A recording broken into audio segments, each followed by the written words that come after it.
केजरीवाल 1 बजे press conference करेंगे, बुजुर्गों के लिए बड़ी घोषणा करेंगे केजरीवाल ने घोषणा को लेकर ट्वीट किया है। घोषणा हमारे बुजुर्गों के लिए होगी, ये कहा है ट्वीट के जरिए, और कहा है कि दिल्ली मॉडल में मील का पत्थर साबित होगी ये घोषणा। तो 1 बजे का इंतजार, और एक दिल्ली वासियों को हो सकता है सौगात मिले।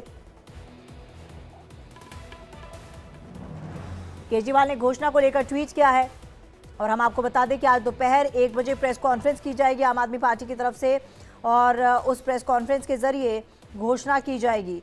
तो 1 बजे का इंतज़ार हर किसी को रहेगा, क्योंकि केजरीवाल ने जिस तरह से ट्वीट किया है और ट्वीट के माध्यम से ये बताने की कोशिश की है कि मील का पत्थर साबित होगी ये घोषणा, ये एक बहुत बड़ी बात है। दिल्ली मॉडल में मील का पत्थर साबित होगी ये घोषणा।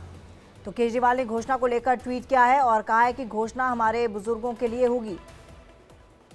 तो विधानसभा चुनाव आने से पहले आम आदमी पार्टी की तरफ से तमाम कोशिशें की जा रही हैं हर वर्ग को लुभाने के लिए। हमारे साथ संवाददाता नवीन जुड़ चुके हैं ज़्यादा जानकारी के साथ।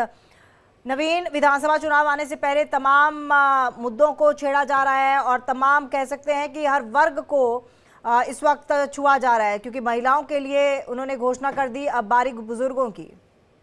बिल्कुल, देखिए बता दें कि दिल्ली में विधानसभा चुनाव होने हैं, और विधानसभा चुनाव से पहले आचार संहिता लगती है, यानी जो मॉडल कोड ऑफ कंडक्ट है वो लगता है। और मॉडल कोड ऑफ कंडक्ट लगने के बाद दिल्ली में कोई भी घोषणाएं नहीं हो सकती, कोई नई योजनाएं सरकार नहीं ला सकती। तो उससे पहले सरकार की कोशिश है कि तमाम जो रुके हुए काम है, जो तमाम रुके हुए योजनाएं हैं, उसे जल्द से जल्द लागू किया जाए। और इसी कड़ी में पहले महिला जो सम्मान योजना थी उसे लागू किया गया, और आज बताया जा रहा है कि आम आदमी पार्टी के जो राष्ट्रीय संयोजक है अरविंद केजरीवाल दोपहर 1 बजे प्रेस कॉन्फ्रेंस करेंगे, और बुजुर्गों के लिए बड़ी घोषणाएं की जा सकती हैं।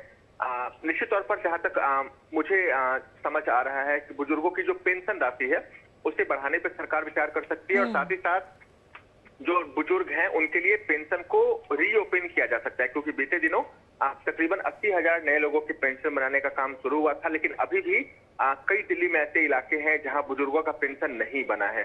तो निश्चित तौर पर सरकार जो है वो बुजुर्गों के लिए जो पेंशन है वो नए सिरे से खोल सकती है, और संभावना ये भी जताई जा रही है कि बुजुर्गों की जो पेंशन राशि है सरकार उसको भी बढ़ाने पर विचार कर सकती है। यानी कि हर वर्ग को खुश करने की कोशिश आम आदमी पार्टी की तरफ से। बिल्कुल, देखिए निश्चित तौर पर चुनावी वर्ष है, और तमाम राजनीतिक पार्टियां ज्यादा से ज्यादा लोगों को लुभाना चाहती हैं, इस मुद्दे को भुनाना चाहती हैं। दिल्ली सरकार बहुत दिनों से महिला सम्मान योजना लाने की कोशिश कर रही थी। जो इस मार्च में ही जो बजट पेश हुआ था, जो आतिशी ने बजट पेश किया था, उसमें भी महिला सम्मान योजना के लिए 2000 करोड़ रुपए का जो फंड है वो एलोकेट किया गया था, लेकिन उसके बाद स्थिति कुछ वैसी बनी कि ये योजना लागू नहीं हो पाई, क्योंकि अरविंद केजरीवाल को गिरफ्तार कर लिया गया। उसके बाद अब बहुत दिनों तक जो सरकार है वो अच्छे तरीके से काम नहीं कर पाई। लेकिन जैसे ही अरविंद केजरीवाल बाहर आए, उन्होंने अपने पद से इस्तीफा दिया, उसके बाद से ही सरकार इस योजना को लागू करने में लगी थी, और बीते दिनों इसकी घोषणा हो गई। तो निश्चित तौर पर चुनावी वर्ष है, चुनाव 3 महीने बाद है, तो ऐसे में सरकार की भी कोशिश है कि ज्यादा से ज्यादा लोगों को इस संबंध में लुभाया जा सके, ताकि आगामी विधानसभा चुनाव में इसका फायदा पार्टी को मिल सके। बिल्कुल, बहुत बहुत धन्यवाद आपका नवीन तमाम जानकारी के लिए। तो 1 बजे का इंतजार, और एक बड़ी घोषणा अरविंद केजरीवाल की तरफ से की जा सकती है। आगे बढ़ते हैं, एक और बड़ी खबर आपको बता दें, संसद परिसर में विपक्ष का प्रदर्शन। जी हां, प्रदर्शन में राहुल और प्रियंका